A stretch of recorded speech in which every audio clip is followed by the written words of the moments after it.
Hi friends, வரன் தேரும் நண்பர்கள் அனைவருக்கும் வணக்கம். நம்மளோட சேனலில் வழங்கிட்டு வருதுன்னு பார்த்தீங்கன்னா முழுக்க முழுக்க இலவசமான வரன் பதிவுங்க. இந்த பதிவில் கூட உங்களுக்கான வாழ்க்கை துணை அமையலாம். ஸோ வீடியோவை மிஸ் பண்ணாமல் பார்க்கணுன்னா நம்மளோட சேனலை சப்ஸ்கிரைப் பண்ணி அருகில் உள்ள பெல் ஐக்கானை கிளிக் பண்ணி ஆன்லைன் செட் பண்ணிக்கோங்க. பெயர் சுவாதிகா, வயது 34 வயது ஆகுதுங்க. ராசி மீன ராசிங்க. ஜாதின்னு பார்த்தீங்கன்னா செட்டியார் சமூகத்தை சார்ந்தவங்க. இதில் உட்பிரிவு எதுவாக இருந்தாலும் சம்மதம்னு சொல்லியிருக்காங்க. படிப்புன்னு பார்த்தீங்கன்னா எம்எஸ்சி எம்எட் முடிச்சுட்டு இவங்க கவர்மெண்ட் ஸ்கூலில் டீச்சராக வேலை பார்த்துட்ருக்காங்க. மாதம் 40,000 ரூபாய் சம்பளம் வாங்குறதா சொல்லியிருக்காங்க. இவங்களுடைய திருமண நிலைன்னு பார்த்தீங்கன்னா இவங்களுக்கு வரக்கூடியவருக்கு முதல் வரனாக இருந்தாலும் ஓகே, இல்லைனா இரண்டாம் மனமாக இருந்தாலும் ஓகே இருந்தாங்க சொல்லியிருக்காங்க. இவங்களுடைய முகவரின்னு பார்த்திங்கன்னா ஒசூரில் வசிக்கிறாங்க. இவங்களுக்கு எதிர்பார்ப்புன்னு பார்த்திங்கன்னா ஒரு டிகிரி முடித்த தன்னை போலவே ஒரு டீச்சர் லைனில் இருக்கிற மணமகன் வேணும்னு எதிர்பார்க்குறாங்க. அதுவும் கவர்மெண்ட் ஸ்கூலாக இருந்தாலும் ஓகே, இல்லை ப்ரைவேட் ஸ்கூலாக இருந்தாலும் ஓகே, ஆனால் டீச்சர் லைனில் இருக்கிற மணமகன் தான் வேணும்னு கேட்டிருக்காங்க. வசதி குறைவாக இருந்தாலும் பிரச்சனை இல்லை, ஓரளவு நடுத்தர குடும்பமாக இருந்தாலே ஓகே அப்படின்னு சொல்லியிருக்காங்க.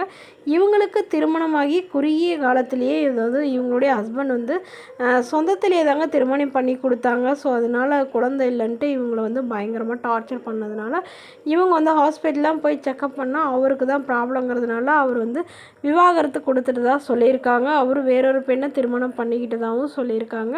ஸோ அதனால் இவங்க தனிமையில் வச்சிட்ருக்கிற இவங்க இப்போ நம்மளும் மறுமணம் பண்ணிக்கலாங்கிற முடிவில் இப்போ வரன் தேடி நம்மகிட்ட கொடுத்துருக்காங்க. ஸோ இந்த மணமகளை உங்களுக்கு பிடிச்சிருந்தா கீழே உள்ள வாட்ஸ்அப் நம்பரை தொடர்பு கொள்ளவும். பெயர் சாந்தி, வயது 37 வயது ஆகுதுங்க. ராசி விருச்சக ராசிங்க. ஜாதின்னு பார்த்தீங்கன்னா செட்டியார் சமூகத்தை சார்ந்தவங்க. படிப்பு 10ஆம் வகுப்பு முடிச்சுட்டு இவங்க ஹோட்டலில் வேலை பார்த்துட்ருக்கிறதா சொல்லியிருக்காங்க. மாதம் 5,000 ரூபாய் சம்பளம் வாங்குறதா சொல்லியிருக்காங்க. இவங்களோட திருமண நிலையினே பார்த்தீங்கன்னா வரக்கூடியவருக்கு முதல் வரனாக இருந்தாலும் சம்மதம், இரண்டாம் வரனாக இருந்தாலும் சம்மதம்னு சொல்லியிருக்காங்க. இவங்களுடைய முகவரின்னு பார்த்தீங்கன்னா மதுரையில் வசிக்கிறாங்க. ஸோ இவங்களுக்கு சொந்தமாக ஒரு வீடு இருக்குங்க. அது இல்லாமல் கொஞ்சம் ஒரு 20 சென்டாக இன்னும் நிலம் இருக்கிறதா சொல்லியிருக்காங்க. ஆனால் அது இவங்க தாத்தா பாட்டியோடது ஒட்டுக்காக இருக்குதுன்னு சொல்லியிருக்காங்க. ஸோ இவங்களுக்கு திருமணமாகி இவங்களுடைய கணவர் தவறிட்டதாகவும், அதாவது அவருக்கு கேன்சர் தவறிட்டதாக சொல்லியிருக்காங்க. இவங்களுக்கு ஒரு பெண் குழந்தை இருக்குங்க. ஸோ அதை படிக்க வச்சுட்டு இவங்க தாங்க இந்த வேலைக்கு போயிட்டு படிக்க வச்சிட்ருக்காங்க. ஸோ இவங்க இருக்கிறது சொந்த வீடு தாங்க. அதனால் வரக்கூடியவர் வீட்டோட மணமகனாக வந்தாலும் பரவாயில்ல, இல்லையா எல்லாத்தையும் விற்று எடுத்துகிட்டு அவரோட போகிறதுனாலும் எனக்கு சம்மதம். என்னோடய குழந்தைய அன்பாக நல்லா பார்த்துக்கிட்டா மட்டும் போதும், சொந்த அப்பா மாதிரி பார்த்துக்கணும், அந்த மாதிரி மணமகன் வேணும்னு கேட்டிருக்காங்க.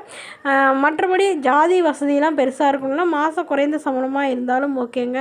என்னோடய பொண்ணுக்காக தாங்க நான் மறுமணமே பண்ணிக்கிறேன். ஸோ இந்த பொண்ணுக்கு எந்த பிரச்சனையும் வராமல் பார்த்துக்கிட்டா மட்டும் போதும்னு தாங்க இவங்க சொல்லியிருக்காங்க.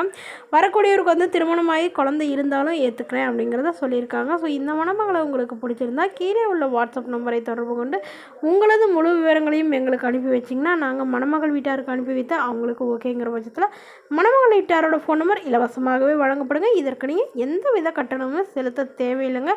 இது முற்றிலும் முழுக்க முழுக்க இலவசமான வரன் பதிவு மட்டுமேங்க. இது போன்ற இலவச வரன்களை உடனுக்குடனே நீங்கள் தெரிஞ்சுக்கணும் நம்மளோட சேனலை சப்ஸ்கிரைப் பண்ணி அருகில் உள்ள பெல் ஐக்கானை கிளிக் பண்ணி ஆன்லைன் செட் பண்ணிக்கோங்க. அப்போ தான் நம்ம பதிவுகள் போட்டோடனே உங்களுக்கு அப்டேட் ஆகும். Okay friends, thank you.